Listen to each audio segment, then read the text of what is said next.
Hello everyone, welcome to my channel Shiksha Sankalp 05। जो लोग हमारे चैनल पर नए हैं, चैनल को सब्सक्राइब करें, वीडियो को लाइक, शेयर और कमेंट करें। आज हम पुरानी एनसीईआरटी क्लास 6 का अध्याय हम 6 अध्ययन कर रहे हैं। अध्याय का नाम हमारा देश भारत। अब हम अध्याय का शुभारंभ करते हैं। भारत एक बहुत बड़े भौगोलिक विस्तार वाला देश है। उत्तर में यह हिमालय के ऊंचे शिखरों से घिरा है, पश्चिम में अरब सागर, पूर्व में बंगाल की खाड़ी तथा दक्षिण में हिंद महासागर भारतीय प्रायद्वीप के तटों पर लहराते हैं। भारत का क्षेत्रफल 32.8 लाख वर्ग किलोमीटर है। उत्तर में लद्दाख से लेकर दक्षिण में कन्याकुमारी तक इसका विस्तार लगभग 3200 किलोमीटर है तथा पूर्व में अरुणाचल प्रदेश से लेकर पश्चिम में कच्छ तक इसका विस्तार लगभग 2900 किलोमीटर तक है। ऊंचे ऊंचे पर्वत, भारतीय मरुस्थल, उत्तरी मैदान, असमान पठारीय सतह, तटीय भाग एवं द्वीप समूह स्थल रूपों की विभिन्नता को दर्शाता है, जहां जलवायु, वनस्पति, वन जीवों के साथ साथ भाषा एवं संस्कृति में भी बहुत विभिन्नता है। इस भिन्नता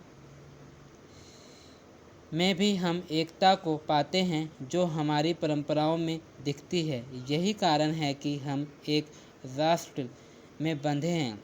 वर्ष 2011 से अब तक भारत की आबादी 120 करोड़ से अधिक हो चुकी है। यह चीन के बाद विश्व का दूसरा सबसे अधिक जनसंख्या वाला देश है। स्थिति देखते हैं। भारत उत्तरी गोलार्ध में स्थित है। कर्क रेखा 23.5 डिग्री देश के लगभग मध्य भाग से होकर गुजरती है। दक्षिण से उत्तर की ओर भारत की मुख्य भूमि का विस्तार 8 डिग्री 4 मिनट उत्तरी तथा 37 डिग्री 6 मिनट उत्तरी अक्षांशों के बीच है। पश्चिम से लेकर पूर्व तक भारत का विस्तार 68 डिग्री 7 मिनट पूर्व तथा 97 डिग्री 25 मिनट पूर्व देशांतर के बीच है। अगर हम विश्व को पूर्वी एवं पश्चिमी गोलार्ध में बांटते हैं तो भारत की स्थिति किस गोलार्ध में होगी?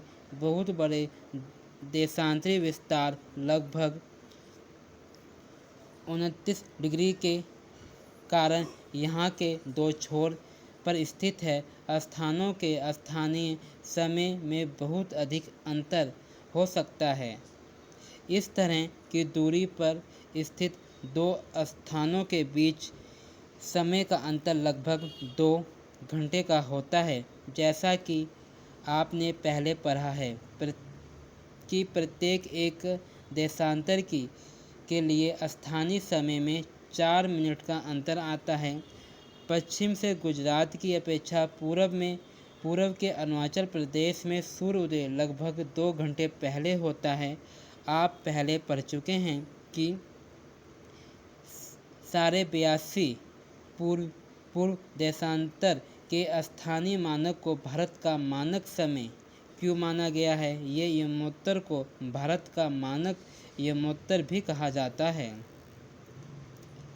भारत के पड़ोसी देश 7 देशों की स्थलीय सीमाएं इसकी सीमाओं से जुड़ी हैं। चित्र 6.1 में इन देशों का नाम पता लगाइए। आप ये भारत का मैप देख सकते हो। आप इसमें देख सकते हो हमारे पड़ोसी देश कौन कौन से हैं, जैसे पाकिस्तान, अफ़गानिस्तान, चीन, नेपाल, भूटान, म्यांमार और बांग्लादेश।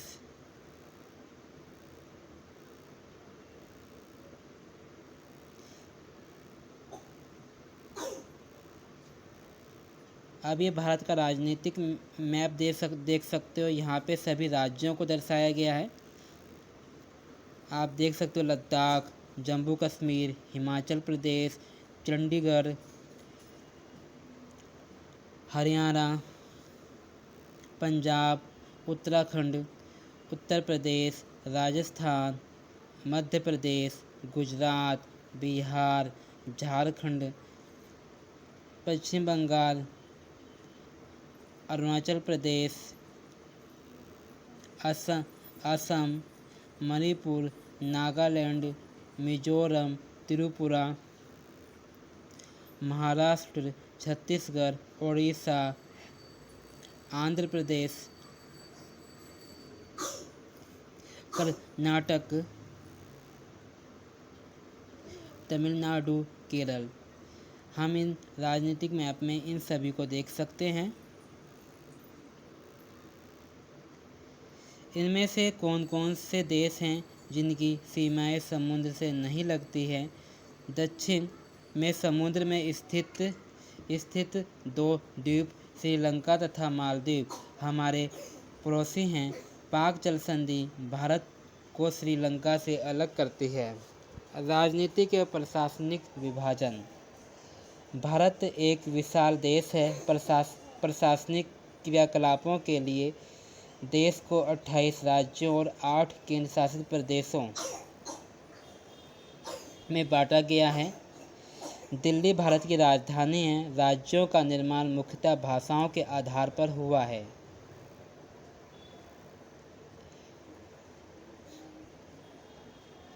भौतिक विभाजन। भारत में पाई जाने वाली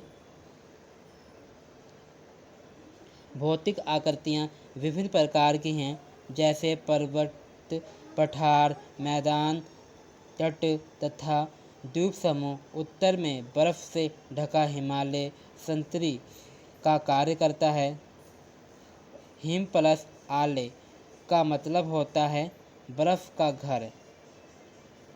हिमालय पर्वत को 3 मुख्य समानांतर श्रृंखलाओं में बांटा जाता है। सबसे ऊपर में स्थित श्रृंखला वृत्त हिमालय या सिमाद्री कहते हैं।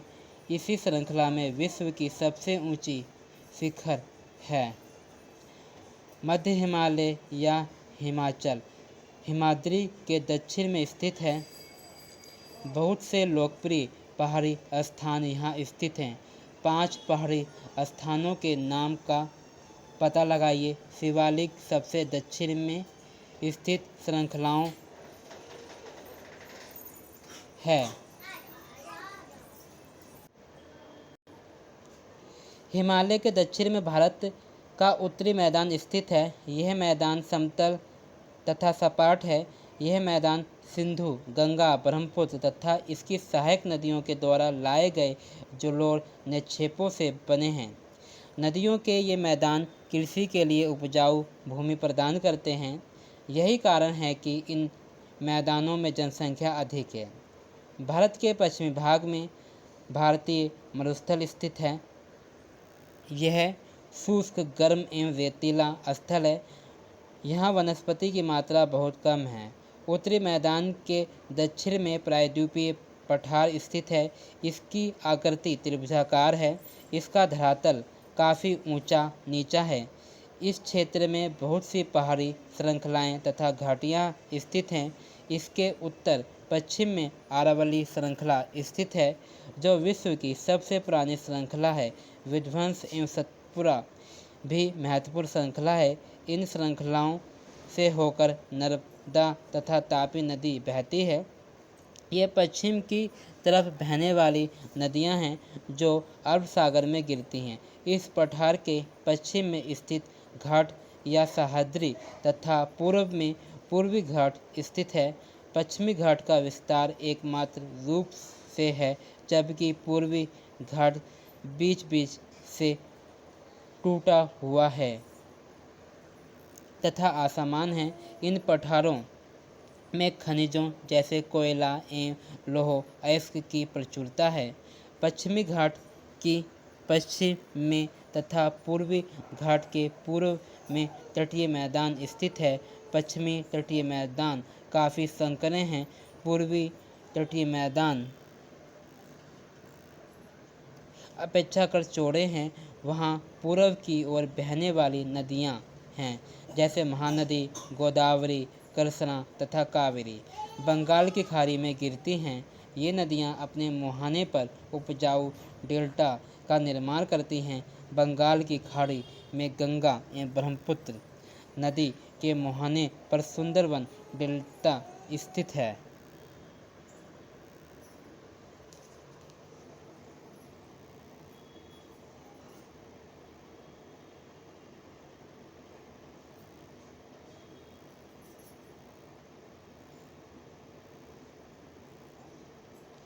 भारत में दो द्वीप समूह भी हैं।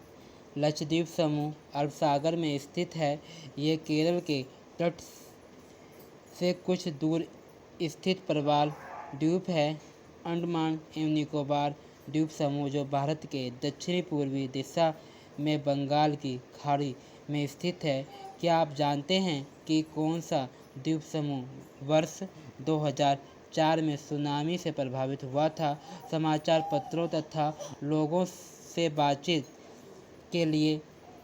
बातचीत के जरिए जानकारी प्राप्त कीजिए कि जब सुनामी भारतीय तट पर टकराई थी तो किस प्रकार लोगों ने अलग अलग तरीके से इस चुनौती का सामना किया था।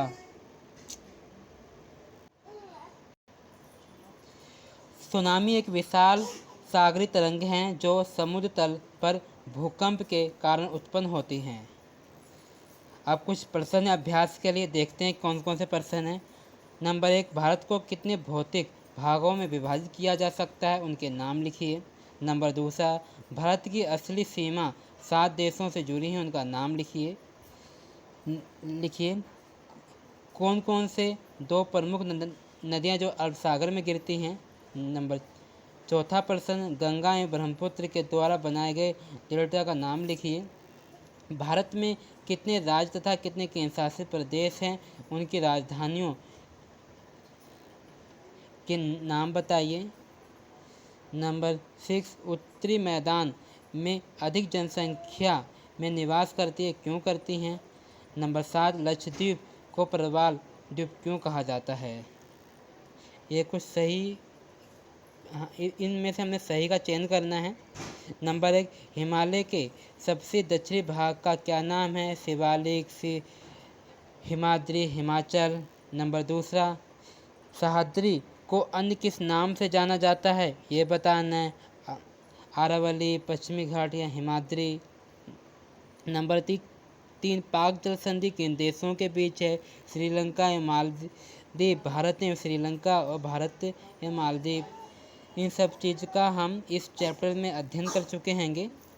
अब जैसे कि चौथा है, अरब सागर में स्थित भारतीय द्वीप समूह कौन से हैं? नंबर 1, अंडमान एवं Nicobar. Number 2, Lakshadweep. Number Maldives. Number 5, Bharat की सबसे पुरानी पर्वत श्रृंखला कौन सी? अरावली, पश्चिमी घाट, हिमालय। अब हम इन सभी चीज़ों का अध्ययन इस चैप्टर में कर चुके हैं और इसका हम बहुत आसानी से जवाब दे सकते हैं। अब कुछ खाली स्थान देख लेते हैं क्या है। भारत का क्षेत्रफल लगभग कितना है? ये बताना है। भारत महान हिमालय को डैश डैश डैश के नाम से भी जाना जाता है। नंबर 3, नर्मदा नदी डैश डैश डैश सागर में गिरती है। Number 4, dash dash dash Bharat के लगभग मध्य भाग से होकर गुजरने वाले अक्षांश रेखा है, उसका नाम बताना है हमको। मानचित्र कार्य देखते हैं क्या है। भारत के रेखा मानचित्र पर निम्नलिखित को चिन्हित कीजिए। कर्क रेखा। नंबर 2, भारत का मानक यमोत्तर किस राज्य से आप निवास करते हैं? नंबर 4, अंडमान द्वीप समूह तथा लक्षद्वीप समूह। और पूर्वी घाट एवं पश्चिमी घाट। इन सभी क्वेश्चनों का हम बहुत आसानी से जवाब दे सकते हैं, क्योंकि हमने ये चैप्टर अध्ययन करा है। आप सभी लोग इन आंसर का जवाब कमेंट बॉक्स में दोगे, और अब हम जल्द ही अगली क्लास में मिलेंगे। धन्यवाद।